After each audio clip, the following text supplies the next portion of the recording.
სახელითა მამისათა და ძისათა და სულისა წმინდისათა ამინ. სიტყვა თქმული წმინდათა შორის მამისა ჩვენისა ეგნატე ბრანჩანინოვის.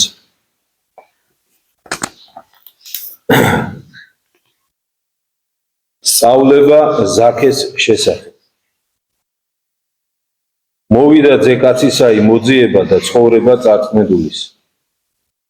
საყვარელო ძმებო, ეს მოწყალებით აღსავსე სიტყვები, რომლებიც დღეს ჩვენ სახარებაში მოვისმინეთ, განკაცებულმა ღმერთმა თქვა ცოდვილზე, რომელსაც ღვთის მართალმა სამართალმა დაღუპული უწოდა, რომელიც გამოსყიდვის ძალამ და მადლმა მოიძია და შეიტანა და ჩაწერა გადარჩენილთა შორის.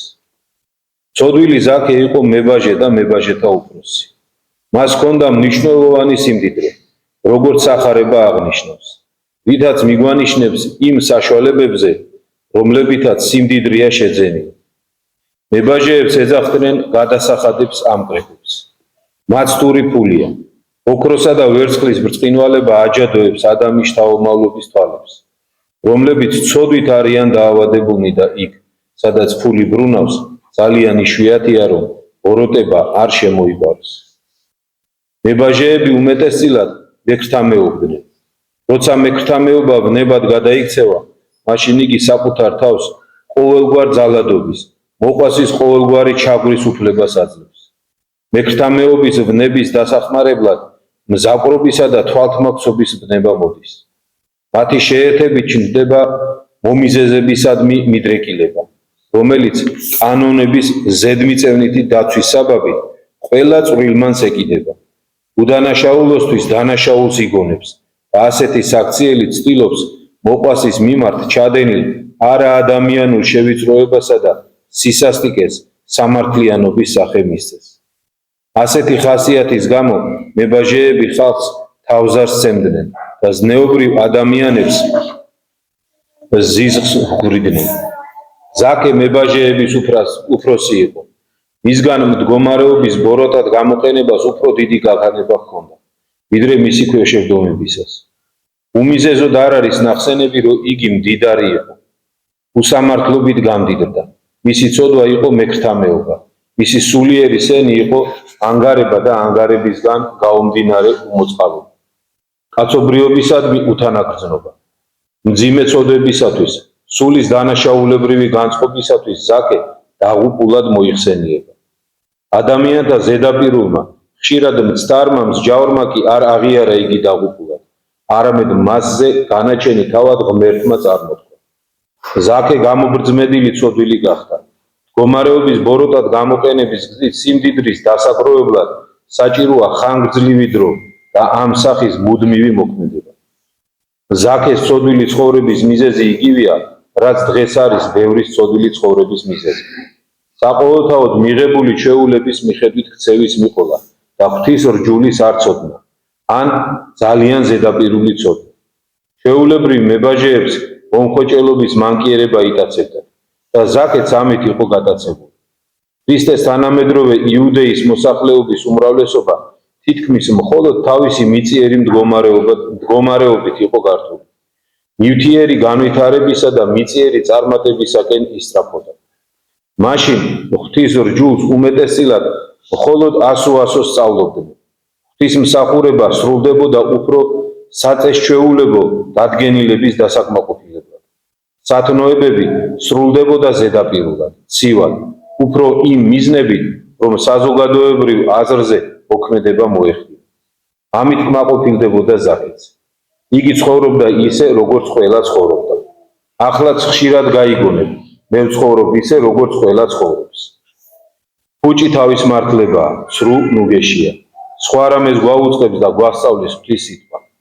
შევედით ამბობს იგი, იწრო ისა გამბჭისა, რამე თუ ვრცელ არს ბჭე იგი, ბჭე და ფართო არს გზაი, რომელსა მიხავს წარსაწმედელად და მრავალნი ვლენან მასზედა. ვით არ იგი იწრო არს ბჭე და საჭირველ გზაი, რომელი მიიყვანებს ცხოვრებასა და მცირედნი არიან, რომელნი პოვებენ მას. ვიწრო ბჭი არის ღვთის რჯულის გულმოდგინე, საფუძვლიანი შესწავლი, როგორც წმინდა წერილში, ისე ცხოვრებაში. ვიწრო გზა არის საქმიანობა, რომელიც სავსებით სახარების მცნებების მიხედვით არის წარმართული. იმ დროს, როცა ზაქე თავის ცხოვრებას ღვთისადმი მტრული სოფლის ჩვეულებისავე წარმართავდა და როგორც სოფელი ბრძნობს და ამბობს, უზრუნველყოფილი მდგომარეობა მოიწყო, რომელსაც მნიშვნელოვნება და ბრწყინვალება არ აკლდა, ხოლო სულიერი თვალსაზრისით დაღუპული ცოდვილი იყო. ჯოჯოხეთის საპყრობილეებში საუკუნო ტანჯვისთვის უკვე განწირული. ამ დროს სოფლის მაცხოვარი დედამიწაზე თავის მგზავრობას აღასრულებდა ისრაელის 12 ტომის სამკვიდროში. ზაქე უფლის ნახვის სურვილით აიმტო. მან თავისი ქმედებებით სურვილის გულწრფელობა დაამტკიცა. გულთამხილავმა უფალმა მისი ნება სურვილი მიიღო და ინება ზაქეს შინს წვეოდა. ცოდვილი სიხარულმა მოიცვა. როცა უფალი თავისთან მოსული ნახა, ცოდვილს თავისი ცოდვები შესძაგდა. მისი გული ცოდვილი ცხოვრების ნაყოფის, ხრწნადი სიმდიდრის სიყვარულს მოსწყდა. გულთამხილავი უფლის წინაშე წარმდგარმა ზაქემ თქვა: აჰა უფალო, ზოგი ნაყოფთა ჩემთან მივცეკლახავდა და უკვე თუ ვისმე წილი დავსდევ, მივაგო 4 წელი. ამ აღთქმაში არის ცოდვის სინანულისა და გამოსწორების შეგნება, უდიდეს თვით უარყოფასთან ერთად. ზაქი აღიარებს მექრთამეობას და გადაწყვეტს უხვი ჯილდოებით გამოასწოროს მოყვას ის ჩაგვრა. ზაქი აღიარებს თავის მომხვეჭელობას და მოწყალების უხვი გაცემით სურს თავისი ქონება და გული გაასუფთავოს, განწმინდოს. ზაქეს სინანულს უფალი მაშინვე იღებს. იმ ცოდვილის შესახებ, რომელიც რამდენიმე წუთით ადრე უარყოფილებსა და დაღუპულებს შორის ირიცხებოდა, უფალი აცხადებს: ეს იქნა ცხოვრება ისახლისა ამის, რამე თუ ესეცა შვილი აბრაამის იარს. ზაქე ხორციელად აბრაამის შთამომავალი იყო, მაგრამ ღვთის სამართლით აბრაამის ძე მხოლოდ სათნოების მეშვეობით ხდება. სიტყვაში სახლი შეიძლება ვიგულისხმოთ ზაქეს სული, რომელშიც ხსნა სინანულის კვალდაკვალ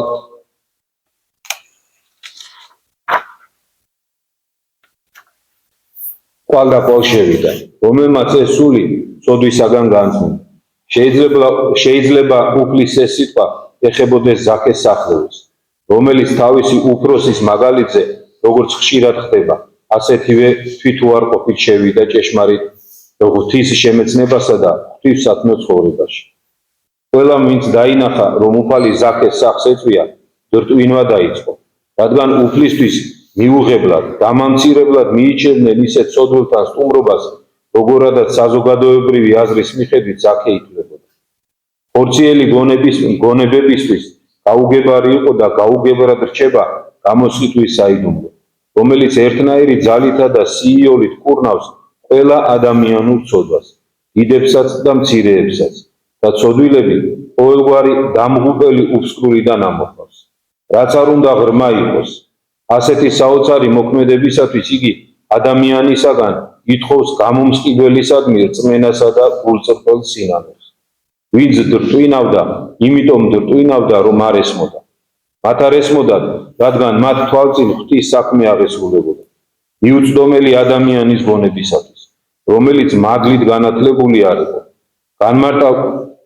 განმარტავდა რა მიუწვდომელს და ამჟღავნებდა გამოსყიდვის უსაზღვრო ძალას, უფალმა თქვა: მოვიდა ძე კაცისაი მოძიება და ცხოვრება წარსმედულისა. ღმერთი, რომელმაც მიიღო კაცობა, რომელსაც ადამიანები არ ეძებდნენ და არ მოუწოდებდნენ, თვითონ თავისი გამოუთქმელი სიკეთით მოვიდა, მოძიებად და ცხოვრებად.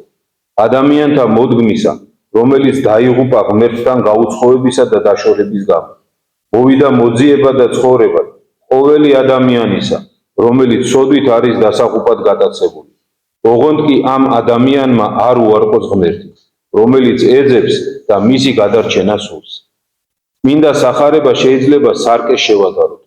თითოეული ჩვენგანი თუ კი მოინდომებს მასში თავისი სულის მდგომარეობასა და იმ ყოვლისშემძლე განკურნებას დაინახავს, რომელსაც ყოვლისშემძლე ექიმი ღმერთი სთავაზობს. ძე ღმერთი საკუთარ თავს ძე კაცისას უწოდებს, იმიტომ რომ მან ადამიანობა მიიღო და ადამიანთა შორის ტრიალებდა. მათგან გარეგნულად არაფრით განსხვავდებოდა. ეს არის უსაზღვრო ღვთაებრივი სიყვარულის, გამოუთქმელი ღვთაებრივი თამდაბლობის შედეგი. ძე კაცისას, როგორც საკუთარი თავის, ყოვლად სრულყოფილი ღვთის, კაცობრიობისათვის გამომწყობელ მსხვერპლად თავის შემწირველსა და ადამიანების ყველა ცოდვის, როგორც ნაკლებად მნიშვნელოვანის, ისე მნიშვნელოვანის გამანადგურებელს. ადამიანური ჩვეულებისამებრ, რომ ვთქვათ, უფლება ჰქონდა ადამიანებისათვის ყველა ცოდვა მიეტევებინა, გამოსყიდვის უსაზღვრო, განუზომელი საფასური. ზეკაცისას სამართალი ადამიანებზე, როგორც ჩვენ სახარებაში ვხედავთ, სრულიად განსხვავებულია სხვა ადამიანების სამართლისაგან, რომლებიც მოყვას საკუთარი ღვთისაგან უარყოფილი და ცოდვით დაზიანებული სიმართლით განიკითხავენ. ყველა ცოდვილი, ვინც კი გამოსყიდვა სინანულისა და რწმენის მეშვეობით მიიღო, მაცხოვარმა გაამართლა, თუმცა კი ხალხი განიკითხავდა.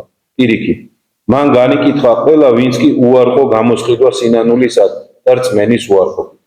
თუმცა ადამიანები მათ მართლებად, პატივისცემისა და ჯილდოების ღირსებად აღიარებენ. დღეს სახარების არკეში ჩვენ ვნახეთ ცოდვილი, რომელიც გატაცებული იყო მომხვეჭველობის ვნებით, რომელიც ამ ვნებით მართული, მოყვას უსამართლო გადასახადებითა და სხვადასხვაგვარი საშუალებებით ჩაკრავდა.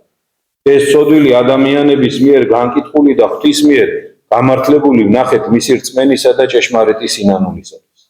მანუგეშებელი, გამამხნევებელი სანახაობაა. ამ დრომდეც მაცხოვარი თავისი სარწმუნო დაპირებისამებრ ჩვენ შორის მყოფობს.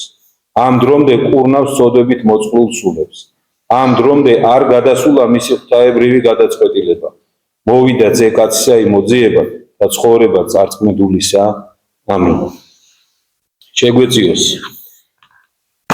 წმინდა ეგნატე რანჩანინო. მართლა გამომხნევებელი სიტყვა. უფლის პირიდან ამოსული, რომ იგი მოვიდა მოძიებად და ცხოვრებად წარწმუნდულისა. თითოეული მორწმუნე ადამიანი ამ ცხოვრების განმავლობაში საკუთარ თავს ებრძვის. საკუთარ თავში ჩაბუდებულ იმ ცოდვას ებრძვის, რომელშიც ის სამწუხაროდ გამოწვრთობილია. ეს ჩვენ თუ მოვისმინეთ ზაქეს ისტორია, რომელიც ექთამეობისა, მომხვეჭველობის ცოდვით იყო შეპყრობილი და მასში გამოწვრთობილი, ჩვენ თითოეულ ჩვენთაგან ჩვენი ცოდვა გვაქვს, რომელსაც სამწუხაროდ ძალიან დიდი ხნის განმავლობაში დაწყებული ბავშვობიდან ვიდრე მზრასრულობამდე ვწვრთნით და ვამყარებთ ხოლმე საკუთარ თავში. რატომ? სამწუხაროდ იმ მიზეზის გამო, რაც წმინდა მღვდელმთავარმა მოიყვანა. იმიტომ რომ ესეა ყველა ესე იქცევა და ჩვენც ესე ვიქცევ. აი რა კარგად შენიშნოს, ხო? წმინდა მღვდელმთავარი რომ რატო იქცეოდა ზაქე ესე? იმიტომ რომ ესე იქცეოდა ყველა. ესეთი იყო წესი მებაჟის ცხოვრებისა და ის ესე იქცეოდა. მაგრამ ნახეთ რას ამბობს წმინდა მღვდელმთავარი ეგნატე, რომ დღესაც ესეთები ვარ თუ ადამიანები. იმიტომ დღესაც ბევრგან გაიგონებთ, რომ ყველა ესე იქცევა და მე შეიძლება არ ვამბობთ ამას ახლა ჩვენ თქვათ ეკლესიაში მოსიარული ადამიანები, მაგრამ ხშირად არის ხოლმე რომ ასე ვიქცევთ. იმიტომ რომ მოვიქცეთ ისე როგორც სახარება გვასწავლის, აი საერთო სურათიდან ამოვარდნილები ჩანვართ. და ეშმაკი მოდის და ყურში გვიჩურჩულებს ხოლმე, რომ ესე რომ მოიქცე ხა გიჟად ჩაგვთრიანში. სირცხვილია ახლა, ეს ხშირად არის ხოლმე ჩაგვჩურჩულებს და ჩვენც სამწუხაროდ შეგვწყვება ხოლმე უფლის სიტყვის შესრულების, დავიხევთ ხოლმე უკან და მოიქცევით ისე როგორც ყველა იქცევა. და ნახეთ რას ამბობს წმინდა ეგნატე, რომ ეს ხო სახარების სწავლებას ეწინააღმდეგებაო, ნახეთო სახარება რას გეუბნებაო, რომ ფართოა გზა და მრავალი დადის იმ გზაზე, რომელიც წარსაწმენდისკენ მიდის. და ვიწროა ის გზა და ძნელად გასავლელი, რომელიც სასუფავლამდე მიდის. და მცირედნი ჰპოვებენ მას. ნახეთ, ანუ თავშივე სახარება გვასწავლის, მორწმუნეებს, მის მორწმუნეებს, უფლის სიტყვის მორწმუნეებს, რომ იცხოვრო ისე, როგორც ყველა ცხოვრობს, არასწორია. იცხოვრე ისე, როგორც სახარება გასწავლის. აი ეს არის სწორი. ეს კი ძალიან რთული გზაა. ამ გზაზე დადგომა ყველას უჭირს, მაგრამ ამ გზაზე დადგომის ყველაზე ესე ვთქვათ, პირველი ნაბიჯი უნდა იყოს ის, რაც დღეს სახარებაში მოვისმინეთ ზაქეს მიერ. დააზრება საკუთარი დაცემულობისა, ნახეთ როგორ ამბობს წმინდა მღვდელმთავარი, რომ სახარება არის სარკეო და ყველას შეუძლია მასში საკუთარი თავი დაინახოს. ისე როგორც ზაქემ დაინახა საკუთარი თავი. სინანული საკუთარი მდგომარეობის გამო და შემდგომ არანაკლებ მნიშვნელოვანი და ალბათ თანაზომიერად მნიშვნელოვანი საკუთარი შეცდომების გამოსწორების სურვილი ის, რაც ზაქემ დაამოწმა. ნახეთ, ეს ხო მარტივი გადაწყვეტილება არ იყო ზაქეს მიერ, იმიტომ რომ ის ამ ქონებას მთელი თავისი ცხოვრება აგროვებდა. ეს ქონება იყო მისი ცხოვრების აზრი. ხომესეა. ამის გარშემო ტრიალებდა მისი ყველაფერი. პატივი, რომელიც მას ხალხში ჰქონდა, შიშის გამო თუ სხვა რამის გამო, ამას ეხლა დღევანდელი საუბრის თემა არა. პატივისცემა, მდგომარეობა საზოგადოებრივი, ყველაფერი მისი იყო აი ამ სიმდიდრის გარშემო, უსამართლოდ დაგროვილი სიმდიდრის გარშემო. ალბათ მისი ყველა მეგობარი ასეთი იყო, ყველა მის გარშემო ასეთი იყო. და ნახეთ როგორ ერთ წამში ის ამ ყველაფერზე უარს ამბობს. როგორია მტკიცე მისი გადაწყვეტილება. ის ისე კი არ ამბობს, რომ მოდი აი მე ახლა დავიწყებ უფლის მოსმენას და ვნახოთ მე როგორ იქნება, არა. იმ წუთას ამბობს, რომ თავს აღიარებს, ნახეთ როგორ ამბობს, თავს აღიარებს მეკრთამეთ ცოდვილად და ამბობს, რომ უსამართლოდ ვართმევდი, ამიტომ ჯერ იმას, რომ ჩემი ქონების ნაწილს გლახაკებს დაურიგებ, მაგრამ თუ ვინმეს უსამართლოდ მოვეკეცი, მაშინ იმას ოთხმაგად აუნაზღაურებ იმ დანაშაულს, რაც ჩავიდი. აი გამოსწორების სურვილი. აი როდესაც ჩვენ ხანდახან ვამბობთ ხოლმე, ხო, ფიქრობთ, მოძღვართან მივდივართ, ვეუბნებით, რომ აი რა ვქნა, თითქოს ვამბობ აღსარებაში ცოდვას, მაგრამ დღეს სამწუხაროდ, მაგრამ ესე არის. ჩვენ თვითონ მივდივართ ისეთი ცხოვრებისკენ, რომ სახარების მცნებების შესრულება სულ უფრო და უფრო რთული ხდება. ისე კი არ ვიქცევით როგორც ზაქე, არამედ პირიქით. ეს ალბათ ცალკე საუბრის თემაა და სხვა დროს შეიძლება მე ამაზე ვისაუბროთ. დღეს კი ამაზე შევჩერდეთ, რომ აი როდესაც იმ ცოდვის გამოსწორება გვინდა, რომელიც ყველაზე მეტად გვაწუხებს,